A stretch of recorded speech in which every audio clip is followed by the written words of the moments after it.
সুবহানাল্লাযী আসরা বিআবদিহি লাইলাম মিনাল মাসজিদিল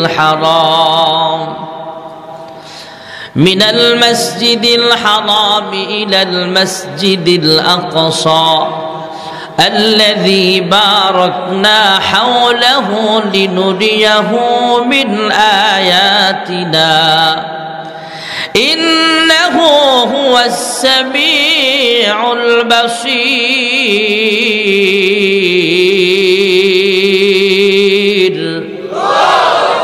এই আয়াতের শুরুতে আল্লাহ বলেছেন সুবহানাল্লাহ। সুবহানাল্লাহ অর্থ আল্লাহ পাক। আমরা বলার কারণে পাক না এমনি এমনি পাক? আমার আল্লাহ এমনি পাক, আমরা বলার কারণে পাক না, কিন্তু আমাদের গুনাহের কারণে আমাদের অন্তরটা না পাক।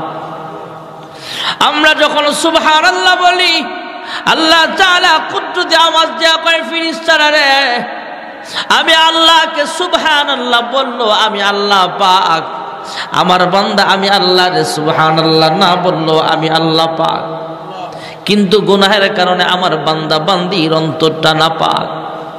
এই নাপাক জবান দিয়া, নাপাক অন্তর দিয়া আমার বান্দা বান্দি যখন আমি আল্লাহর পবিত্রতা ঘোষণা করছি, ফেরেশতারা সাক্ষী থাকো, আমি আল্লাহকে সুবহানাল্লাহ বলার বরকতে আমি আল্লাহ আমার বান্দা বান্দিদের সাদা দিলটাকে কালো বানায় ফেলেছিল, ওই কালো দিলটাকে আমি আল্লাহ পবিত্র বানায়া দিলাম।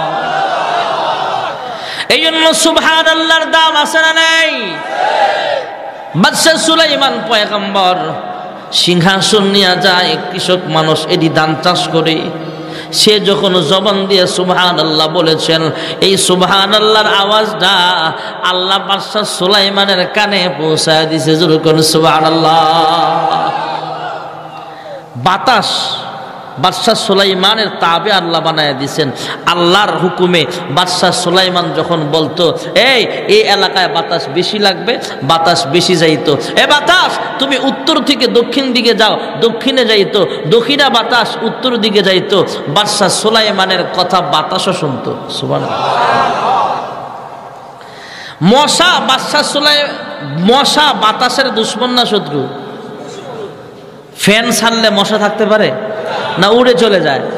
একদিন মশা আইসা বাদশা সুলাইমানের কাছে বুঝেছে, বাদশা সুলাইমান, বাতাসের নামে বিচার। কি বিচার? কয়ের কারণে আমার পাখা টাকা ভেঙে যায়, আমি উইরা অন্যদিকে চলে যাই। এ বাদশা সুলাইমান, বাতাস আমার অনেক ডিস্টার্ব করে। বাদী আর আসামি দুইজন তো একসাথে হওয়া লাগবে। এ মশা তুমি থামো, বাতাসটা আয়োগ, এরপরে বিচার হইব।